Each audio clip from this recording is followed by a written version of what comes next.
অন্যায় চলছে, তাই আমাদেরকে ভাবতে হবে, শপথ নিতে হবে, আগামী দিনে যদি কেউ মন্দিরের বিরুদ্ধে কথা বলে, মসজিদের বিরুদ্ধে কথা বলে, গুরুদুয়ারের বিরুদ্ধে কথা বলে, চার্চের বিরুদ্ধে কথা বলে, তাকে ধরে জেলে রাখার মতো আমরা নিজেরা সরকার তৈরি করব। আপনার হাতে ক্ষমতা আছে, মসজিদের বিরুদ্ধে কথা বলা বন্ধ করার ক্ষমতা আপনাদের হাতে আছে।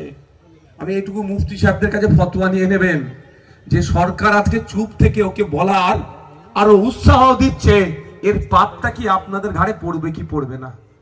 আমি আজকে মুফতি সাহেবের মতো বক্তব্য দিয়ে ফেলছি, তো সমস্যা হয়ে যাবে।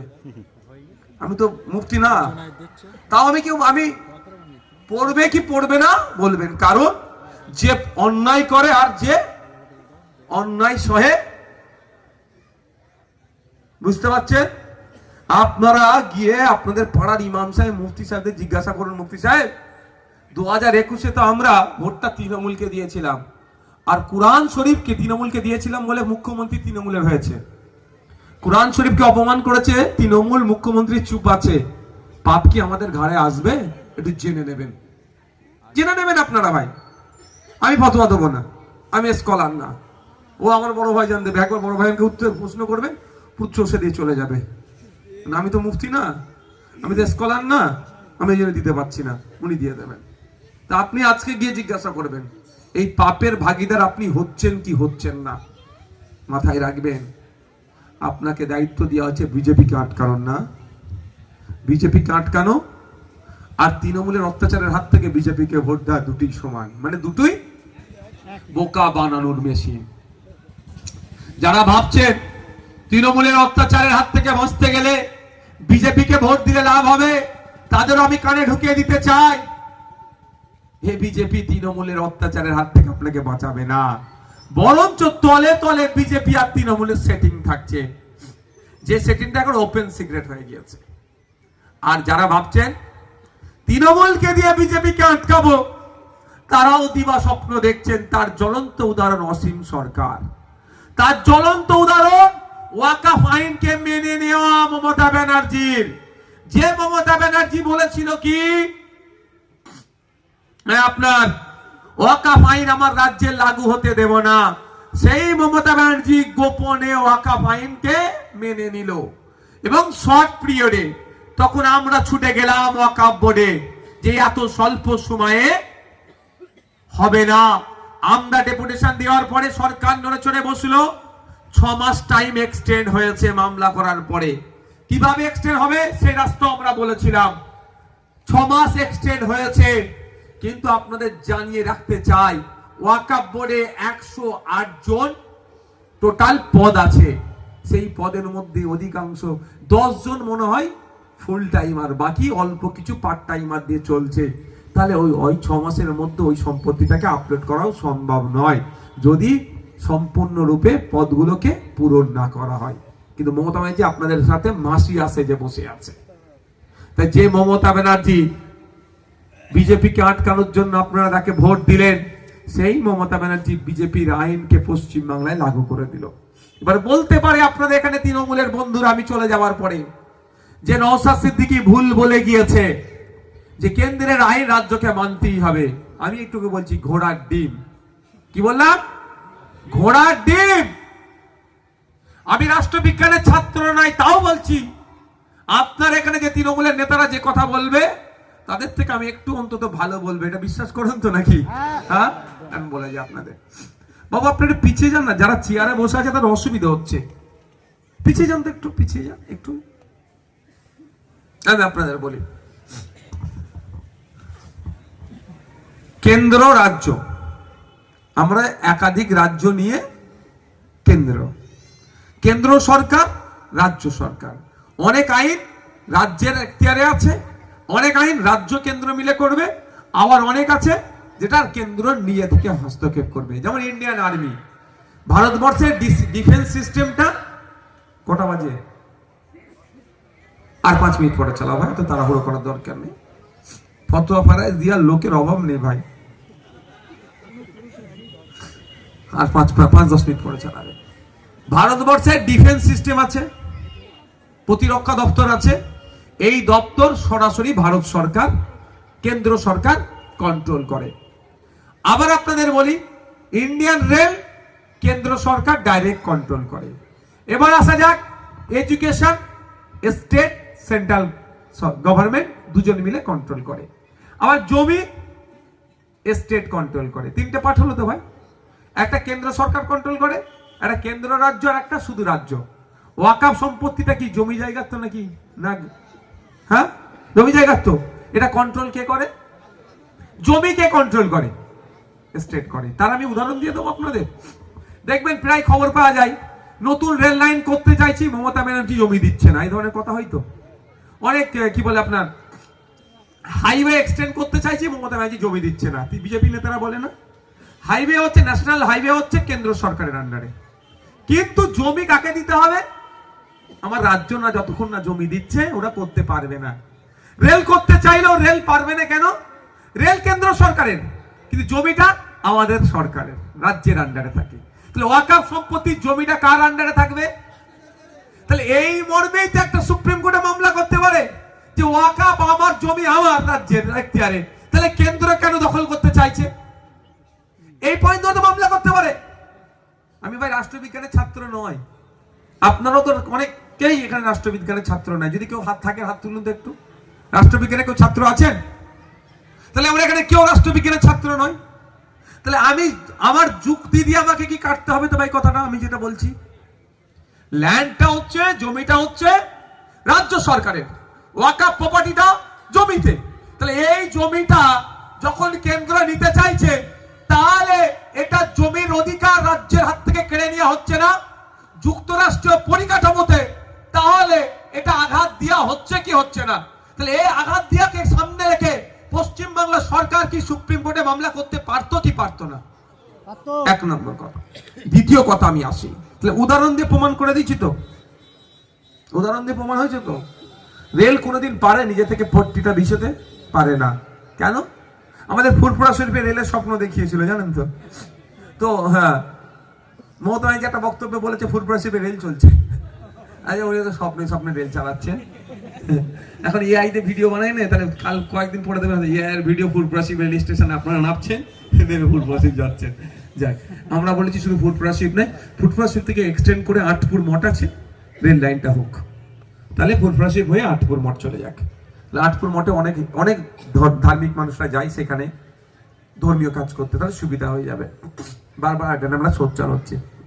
যাক, যে ফুরফুরা শরীফে যেটা রেল যেটা হচ্ছিল, মধ্যখানে কি হলো, জমি অধিগ্রহণ ঠিকঠাক হচ্ছিল না বলে হয়নি শুনছিলাম।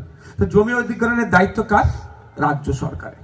কেন্দ্র সরকার এখানে মাথা দেবে না। কেন্দ্র সরকার বলবে আমরা এখানটা করতে চাইছি, এই জমিটা আমাকে তুলে দাও। মাথা দিতে পারে না, কারণ সংবিধান এটা মাথা মারতে দেয়নি। তো সেটা ওয়াকাফটাও তো এটা। তাহলে এখানে এত বড় ক্ষমতা হাত থেকে কেড়ে নিচ্ছে কেন্দ্র, চিল্লায় কেন্দ্র আমাদেরকে ক্ষমতা কেড়ে নিচ্ছে কোথায়? এটার বিরুদ্ধে বললেন কেন? এটা ভাগ বটরা করে খাবে বলে। এটা হচ্ছে মেন উদ্দেশ্য। মমতা ব্যানার্জি কেন ছেড়ে দিল আপনাদের বলে রাখি, ওর ভাই ভাইপো দলের নেতারা যেভাবে হাজার হাজার কোটি টাকার ওয়াকাফ সম্পত্তি লুটেছে, এবার বলছে অমিত শাহকে, তার ছেলেকে, তুমি আর তোমার ভাইপো খাও, আমরা যে ভাই ভাইপো দলের নেতারা খেয়েছি এটা যেন কেড়ো না, এই জন্য মেনে নিয়েছে। পশ্চিমবাংলায় সব থেকে বড় ওয়াকাফ চোরের নাম কি বলুন তো? একটু জোরে বলেন, একটু রেকর্ড করে ছাড়বেন। এতজনের নামে কেস দিতে হবে ফিরাদ হাকিমকে। আমি আজকে কেস খাবো না, অন্যদিন কেস খাবো। পশ্চিমবাংলার সব থেকে বড় ওয়াকাফ চোরের নাম কি? পশ্চিমবাংলার সব থেকে বড় ওয়াকাফ চোরের নাম কি? আমি একবার বলে নিই, কেস খেলে আপনি কেন একা খাবেন? আমিও খাবো। ফিরাদ হাকিম। কেস যদি খান আপনিও খাবেন, আমিও খাবো। আমি তো চাইছি কেসটা করুক। কি বলছি? কেঁচো খুঁড়তে যে কেউ টেবার হয় জানেন তো। আর আমি এটাও বলছি, খুব বেশি হলে প্রেস কনফারেন্স করে হম্বি তম্বি করবে, সাহস নাই কেসটা করার। কেন বলুন তো? কেস কি করবে? যে নওশাদ সিদ্দিকীকে প্রমাণ করাতে হবে কোথাকার আমি ওয়াকাফ চুরি করে রেখেছি, এটাই তো। এই কেসটাই তো করবে, আমার নামে মিথ্যাচার করছে। আমি কোর্টকে যে বলবো ঠিক আছে, ওই জায়গা ওয়াকাফের কে কে আছে দেখুন। বুঝতে পারছেন না? আমি তো এটাই বলবো, যে কুয়েস্ট মডেল একটু ভিতরে অমুক রোডের তমুক জায়গাতে অমুক এতে এইখানে মার্বেলের গোডাউন, এসব ভাবে বলবো তো। তাহলে ওই জায়গাগুলো ওয়াকাফের কে ভোগ করছে? উনি বলবেন না আমার নয়, বলবো কোর্টকে অর্ডার করুন, ওই জায়গাগুলো ওয়াকাফ বোর্ডকে তুলে দিন। কয়েক হাজার কোটি টাকা সম্পত্তি হবে, এবার আমি হয়তো মিথ্যা, ওনার ভাষা অনুযায়ী মিথ্যা তাহলে তার যদি কয়েক হাজার কোটি টাকা সম্পত্তি উদ্ধার করতে যে 6 মাস জেল কাটতে হয়, আমি রাজি আছি ভাই, আমি রাজি আছি। মামলা করুক, আমি আপনাদের বলছি মামলা করবার সাহস নেই, কারণ ওয়াকফ চোর। ও জানে নওশাদ সিদ্দিকী বলুক না আমাকে মানুষ মুসলমান এখানে ঢুকাবে, কাটবে, এখান থেকে বার করে দেবে, এই ভাবছে। কারণ এখানে ঢুকাবে, এখানে বার করে দেবে, বলুক নওশাদ সিদ্দিকী। কিন্তু আমি যদি রিয়াক্ট করি, আমার কয়েক হাজার কোটি টাকার তাহলে সম্পত্তি চলে যাবে। আর আমি তো ওই জন্যই আধাঘাতটা দিচ্ছি, বারবার বলছি ওয়াকফ চোর ফিরাদ হাকিম, ওয়াকফ চোর ফিরাদ হাকিম। আমার প্রেস কনফারেন্স করে বসেছিল নওশাদ সিদ্দিকীর নাকি কি বলে ওটাকে, হাওয়ালার টাকা আছে, প্রমাণ করতে পেরেছে উনি। কেন উনার দিদি মমতা ব্যানার্জিও জীবনে পারবে না, নিলে তো প্রমাণ করবে ভাই। আমি যদি হাওয়ালার টাকা নিই তাহলে তো প্রমাণ হবে, আর না টাকা নিলে কিভাবে প্রমাণ করবে? বন্ধুগণ, তো এরা আইনটাকে মেনে নিয়েছে কেন? কেন্দ্রের বিজেপি সরকারের আইনটাকে কেন মেনেছে? যে এরা ভাগ বটরা করে খাবে। আর একটা কথা বলে যায়, অভিষেক ব্যানার্জির একটা অফিস আছে জানেন, ক্যামাকি স্ট্রিটে, যেখানে অফিসটা আছে পুরো অফিসটা অভিষেক ব্যানার্জির নয়, এটা মাথায় রাখবেন। হ্যাঁ, কয়েকটা ফ্লোর মনে ওখানে আছে, আমি যাইনি কোনোদিনও অফিসে, তবে আমি যতটুকু খোঁজ নিয়েছি পুরো অফিসটা নয়। যে অফিস আছে ওই অফিসটা যে জায়গায় তৈরি হয়েছে ওটাও ওয়াকফ প্রপার্টি। নাম ধরে বলছি আমি, অভিষেক ব্যানার্জির ক্যামাকি স্ট্রিটে যে পাবলিক অফিসটা আছে ওইটাও ওয়াকফ প্রপার্টির উপরে তৈরি হয়েছে। এই জন্য এরা আইনটা মেনে নিয়ে হয়তো মোদীকে বলেছে, আমার ভাই ভাইপো দলের লোকেদের যে সমস্ত প্রপার্টি গুলোকে দখলে রেখেছে তোমরা মাথা মেরো না, বাকিটা তোমরা লুটপাট করে খাও। তাহলে ও যদি ওর দলের লোকেদের সম্পত্তি বাঁচানোর জন্য, ওর বাপের সম্পত্তি পৈতৃক সম্পত্তি নয়, ওয়াকফ সম্পত্তির লুটটাকে বাঁচানোর জন্য আইনটা যদি হাতে তুলে নেয়, অর্থাৎ বিজেপির কথা যদি শুনে নাই, তাহলে আগামী দিনে মাদ্রাসা, মসজিদ, ঈদগাহ, কবরস্থান, ওয়াকফ সম্পত্তি বাঁচানোর জন্য আপনাকে আমাকে এক হতে হবে না? আজকে মুসলমানদের সম্পত্তির উপরে নজর পড়েছে, কালকে গুরুদুয়ারা সম্পত্তির উপরে নজর পড়বে, তারপর দিন গির্জার সম্পত্তির উপরে নজর পড়বে, তারপর দিন হিন্দু ভাইদের দেবত্ব সম্পত্তির উপরে এই সরকারের নজর পড়বে। তাই শুরুতেই একে আঘাত দিতে হবে গণতান্ত্রিক প্রক্রিয়াতে, একে আটকাতে হবে, বিরুদ্ধে লড়াই সংগ্রাম জারি রাখতে হবে গণতান্ত্রিক প্রক্রিয়াতে, এবং আইনি লড়াই করতে হবে। আপনার বুথের, আপনার এলাকায় যে সমস্ত তৃণমূলের নেতারা, চালানার নেতারা ফটফট করে, তাদের উত্তর দেবেন, এই ভাই তুমি চুপ করো, তোমার দাদুর কবরস্থানটা যে সুরক্ষিত আছে, তোমার মায়ের, তোমার আব্বার কবরস্থান যেটা সুরক্ষিত আছে, তোমার আব্বা, তোমার দাদু দাদি যে কবরে শুয়ে আছে, ওই কবরটা এখনো কবর আছে। নওশাদ সিদ্দিকীদের মতো কিছু মানুষের করা মামলার জন্য, কোন মমতা ব্যানার্জি, অভিষেক ব্যানার্জির কোন মামলাতে নয়। এটা আপনারা বলবেন। ওর দাদুর কবরে যে এখন মদের দোকান হয়ে যায়নি, সেটাই সৌভাগ্য করতে বলবেন, আর নওশাদ ভাইকে সকাল বিকাল সালাম ঠুকতে বলবেন। আব্বাস ভাইকে বলবেন সালাম ঠুকো, আব্বাস ভাই টাকাটা দিয়েছে আর নওশাদ ভাই যে মামলাটা করেছে। আমাদের মতো গুটি কয়েক মানুষের করা মামলার জন্য ওনার মায়ের কবরটা এখনো কবর আছে, নাহলে জুতোর ফ্যাক্টরি হয়ে যেত, মদের ফ্যাক্টরি হয়ে যেত, আর কি না কি হয়ে যেত, কারণ দখল করে নিত। এখন যে দখলটা করতে পারছে না, কোন মমতা ব্যানার্জির করা মামলাতে নয়, কোন অভিষেক ব্যানার্জির করা মামলাতে নয়, কোন বসিরহাট উত্তরের বিধায়কের করা মামলাতে নয়, একমাত্র নওশাদ সিদ্দিকী, ইন্ডিয়ান সেকুলার ফ্রন্টের চেয়ারম্যান আর কি গুটি কয়েক মানুষের করা মামলাতে। মাথায় রাখবেন, আমাদেরকে তো বিজেপির দালাল বলে দেওয়া হচ্ছে, আমরা বিজেপির দালাল, বিজেপির কাছ থেকে টাকা নিচ্ছি, আবার বিজেপির বিরুদ্ধেই মামলা করছি। কি ভাই দিন, কি দিন আসলো? বিজেপির দালাল আমরা ওদের কাছ থেকে টাকা নিচ্ছি, আবার ওদের বিরুদ্ধে মামলা করে ওরা যে লুটতে চাইছে কবরটা, কবরের জায়গাটা, মাদ্রাসা, মসজিদ, ঈদগাহটা, সেটাকে আমি লুটতে দিচ্ছি না। ওরা এতই বোকা, নওশাদকে টাকা দিচ্ছে আর নওশাদ ওই টাকা নিয়ে ওদের বিরুদ্ধে মামলা করছে। আচ্ছা, আমি টাকার বিষয় বলি। আচ্ছা, আমরা টাকা নিয়েছি, কেউ প্রমাণ করতে পেরেছে আজ পর্যন্ত? আর প্রমাণ করতে পারবেও না। নিলে তো ভাই প্রমাণ হবে, না নিলে প্রমাণ কি করে হবে? এবার আপনাদের বলি, যারা বলছে টাকা নিয়েছে, নিশ্চিত ভাবে তাদের সাথে বিজেপির খুব ভালো সম্পর্ক আছে। কি গো, প্রকাশ্যে টাকা তো নিইনি, গোপনেও নিইনি, গোপনে নিইনি, তাও তাদের কাছে খবর আসছে, খুব ভালো সম্পর্ক আছে তাদের সাথে, মানে ভালো যোগাযোগ আছে।